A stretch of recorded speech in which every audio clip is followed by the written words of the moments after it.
Lampu Malam episode 118. Semua tatapan mengarah kepada kedua pria itu. Menatap lekat, bahkan memperhatikan pakaian mereka yang cukup lusuh. "Dari mana saja kalian?" tanya Tari. "Apa kamu menemukan sesuatu?" tanya Putri. "Apa yang ditemukannya?" tanya Oma sembari menatap Putri lalu ke Nathan. "Aku yang akan bertanya ke Oma. Sekarang Oma duduk dan jawab semua pertanyaan dariku." Nathan mempersilakan wanita tua itu untuk duduk. Oma Lili duduk seperti yang diminta cucunya. "Papi meninggal karena apa?" Oma Lili menatap cucunya, lalu menatap kepada semua yang ada di dalam apartemen. "Jawab, Oma," ujarnya. "Sakit." "Oma bohong," bentaknya. "Nathan, jangan seperti itu," Putri menenangkan suaminya. "Papiku meninggal bukan karena sakit, tapi dibunuh, benar kan?" tanyanya dengan intonasi tinggi. "Itu tidak benar," Oma Lili menggelengkan kepalanya. "Oma, katakan dengan jujur, aku sudah tahu semuanya. Kalau papiku meninggal bukan karena sakit, melainkan dibunuh. Katakan saja iya." Wanita tua itu diam. Selama ini dia menutupi itu agar tidak terjadi pertumpahan darah. Dia tidak ingin Nathan mengalami hal yang sama. "Iya, kamu benar. Papimu bukan sakit, tapi dibunuh," saut Oma Lili pelan. Nathan langsung menghembuskan nafasnya secara kasar. "Kenapa Oma merahasiakan ini dariku? Jika Oma mengatakan dari awal, aku sudah membuat Riko mendekam di penjara dari dulu." "Riko? Kamu sudah tahu kalau dia yang membunuh papimu?" "Aku sudah tahu. Ada rekaman antara Riko dengan Naomi." "Naomi? Apa dia bekerja sama dengan Riko?" tanya Oma lagi. "Dia tidak bekerja sama, tapi dia tahu ini sudah lama. Jadi itu sama saja artinya dia terlibat," jelasnya sembari menceritakan tentang kotak hitam yang dibicarakan Naomi. "Maaf Nathan, Oma menutupi ini darimu karena Oma tidak ingin kamu terluka juga," sesal Oma Lili. "Tapi cara Oma salah," bentak Nathan lagi. "Iya, Oma mengaku salah. Tidak akan mudah melaporkan ke kantor polisi, karena Oma tidak mempunyai bukti," jelasnya sedih. Putri langsung memeluk wanita tua itu. "Tenang, Oma," Putri menenangkan. "Ada berapa rahasia yang belum Oma katakan kepadaku?" tanyanya sembari duduk tepat di depan Oma Lili. "Maksud kamu?" tanya Oma Lili balik. "Oma merahasiakan kematian papi. Pasti Oma juga menyimpan rahasia yang lain. Katakan kepadaku, jangan sampai aku mendengar itu dari orang lain." Oma menghela nafasnya cukup kasar. "Cerita sesungguhnya akan diungkapkannya. Kamu bukan anak kandung Naomi." "Itu aku sudah tahu. Dia sudah mengatakan kepadaku," saut Nathan kesal. "Dan kamu bukan anak Leo." "Apa?" Nathan kaget. "Tidak ada darah Leo di dalam darahmu." "Oma, jangan membuat aku semakin marah denganmu." Nathan terlihat mulai kesal. Awalnya ucapan Naomi membuatnya syok, tapi dia berpikir jika papinya menikahi wanita lain, maka lahirlah dia. Tapi ucapan Oma Lili membuatnya kesal. "Jika aku bukan anak Leo, lalu aku anak siapa? Dan kenapa semua harta Leo atas namaku?" Nathan mengacak rambutnya dengan kesal. 30 tahun yang lalu. Flashback on. Hujan deras mengguyur kota B yang tidak berhenti selama seminggu. Di saat itu, tiba-tiba Naomi merasakan perutnya yang telah memasuki 9 bulan mulai mulas. Seharusnya perkiraan dokter masih seminggu lagi. Tapi ternyata lebih cepat dari perkiraan. Oma Lili yang pada saat itu sedang berada dengan Naomi langsung menghubungi Leo. Tapi karena hujan yang tak kunjung berhenti, membuat pepohonan banyak yang tumbang, sehingga membuat jalanan macet. Warga kota B harus memutar arah agar bisa kembali ke rumah. Termasuk Leo, harus memutar arah untuk sampai di kediamannya. Naomi merasakan sakit yang teramat sangat. Dia memegang perutnya, dan Oma Lili mengelus punggung belakang menantunya, berharap sentuhan itu dapat mengurangi sakit yang diderita menantunya. "Mami sakit," ujar Naomi merintih kesakitan. "Sabar sayang, sebentar lagi Leo datang." Oma Lili terus mondar-mandir di dalam rumah, sembari menatap kedatangan anaknya. Tapi Leo belum juga kembali, membuatnya semakin gusar. "Mami, aku tidak tahan lagi," ujar Naomi yang merasakan sakitnya semakin hebat. Terlihat sorot dari lampu mobil yang dikendarai Leo. "Itu Leo," ujar Oma Lili. Leo berlari ke dalam rumahnya. "Ada apa?" tanyanya. "Kita bawa Naomi ke rumah sakit sekarang," tita Oma Lili. Leo dan Oma Lili membantu Naomi untuk ke mobil. Dia duduk di belakang bersama dengan Oma Lili. Dan Leo berada di belakang kemudi. Mobil melaju menuju klinik yang paling terdekat dari rumahnya daripada rumah sakit, yang bisa membutuhkan waktu lebih dari 30 menit. Apalagi mengingat banyaknya pohon yang tumbang akan menambah waktu lebih lama untuk sampai di rumah sakit. Seharusnya untuk sampai di klinik itu tidak membutuhkan waktu banyak. Tapi karena banyaknya pohon yang tumbang, membuat Leo harus memutar kembali arah mobilnya. Di belakang, Naomi masih merasakan sakit yang tidak henti-hentinya. Leo terus melirik ke belakang sembari tetap menyetir, dan Oma Lili mengusap keringat di dahi menantunya. Tapi tiba-tiba Naomi terlihat tidak meringis seperti tadi. "Kenapa, Naomi?" tanya Oma Lili, dan Leo melihat dari kaca yang ada di dekatnya. "Sakitnya hilang. Sepertinya ini kontraksi palsu," sahutnya. "Yang benar." Oma Lili memegang perut menantunya. "Benar, Mi, kita balik saja," ujar Naomi ke suaminya. "Kita periksa dulu. Apakah benar tadi kontraksi palsu atau tidak?" sahut Leo.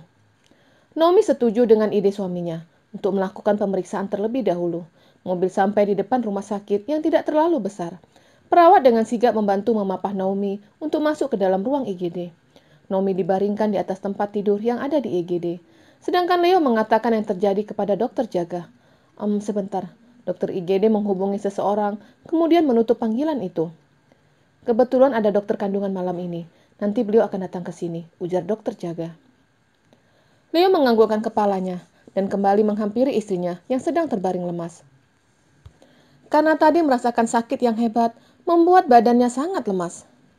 "Aku capek," ujar Naomi. "Naomi, jangan tidur," ujar Oma Lili.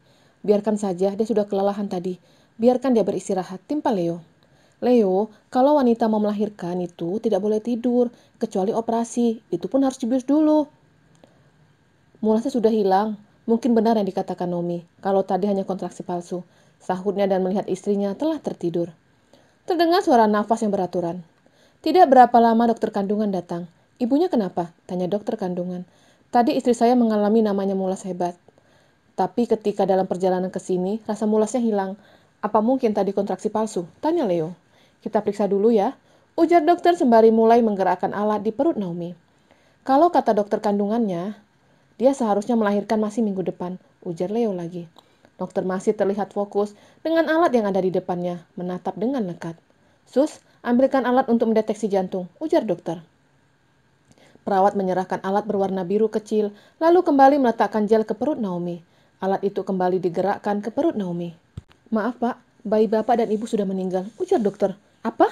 Leo dan Oma Lili kaget. "Dokter, jangan bercanda," seru Leo marah. "Benar, Pak. Tidak ada detak jantung di sini.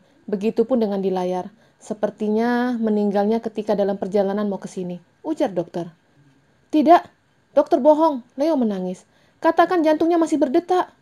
"Maaf, Pak," dokter menggelengkan kepalanya dan mulai menyiapkan persalinan Naomi. "Bisa bangunkan istrinya agar kita bisa melakukan persalinan secara normal."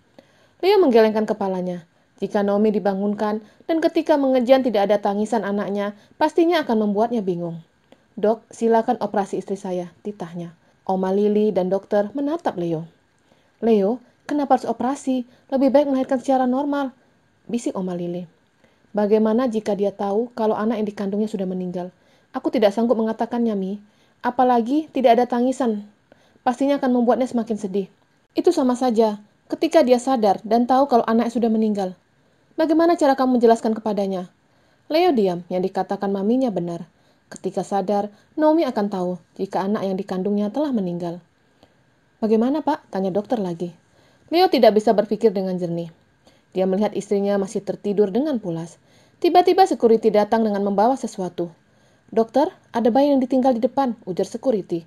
Dokter kandungan dan dokter jaga, serta 2 orang perawat langsung menghubungi bapak security. "Siapa yang meletakkan bayi ini?" tanya dokter kandungan. "Tidak tahu. Ketika itu saya ke toilet. Ketika kembali ke pos ada bayi ini," jelasnya. "Ya ampun, ganteng banget," puji seorang perawat. "Sepertinya bayi ini baru lahir beberapa jam yang lalu," ujar dokter kandungan yang mulai memeriksa bayi itu. Dan benar, tali pusar si bayi masih belum terpotong. Dokter kandungan langsung memotong tali pusar itu dan mengaitkannya. Dan dokter IGD mulai memeriksa kondisi bayi itu. "Bayi ini sehat dan sangat tampan," ujar dokter. Tiba-tiba Leo mendekati dokter dan perawat yang sedang mengerubungi bayi yang baru ditemukan itu. "Bisa bayi ini untuk saya?" tanyanya. Kedua dokter dan kedua perawat serta security langsung menatap Leo. "Saya mohon, berikan bayi ini untuk anak saya yang telah meninggal," ujarnya sedih. Oma Lili yang ada di situ ikut menangis. "Saya tidak bisa mengatakan apapun ketika istri saya sadar nanti," ujar Leo. Kedua dokter itu mulai berembuk. Mereka melihat penampilan Leo yang berkelas. Mereka yakin jika Leo bisa merawat bayi itu. "Baik, kami akan mengurus surat-suratnya," ujar dokter IGD. Dan dokter kandungan dan dua perawat itu mulai menyiapkan proses persalinan untuk Naomi. Seperti yang diminta Leo, proses melahirkan kali ini dilakukan secara operasi. Naomi dibawa ke ruang operasi yang sangat kecil, dan perutnya mulai dibelah. Lalu bayi yang telah meninggal dikeluarkan dari perut Naomi dan diserahkan ke Leo. Pria itu melihat bayinya tidak bernyawa lagi. Air matanya menetes ketika melihat bayi itu telah kaku. Begitupun Oma Lili ikut menangis melihat cucunya yang ditunggunya tidak bernyawa lagi. "Cepat kuburkan, jangan sampai Naomi tahu kalau anaknya sudah meninggal," ujar Naomi. Leo langsung membawa anaknya dan menguburkan di belakang rumahnya, tepatnya di bawah pohon besar. Tidak berapa lama Naomi mulai sadar. Dia merasakan perutnya serasa perih. Dia memperhatikan ruangan itu dengan seksama. Ketika melihat boks bayi yang ada di sampingnya, membuatnya langsung berbinar. "Anakku," ujarnya senang dan ingin bangun. "Jangan bangun dulu, dokter belum mengizinkanmu untuk duduk," ujar Oma Lili. Wanita parubaya itu membantu mengambil bayi yang ada di dalam boks, lalu menyerahkan ke Naomi. "Ya ampun, ganteng banget sayang," ujar Naomi senang.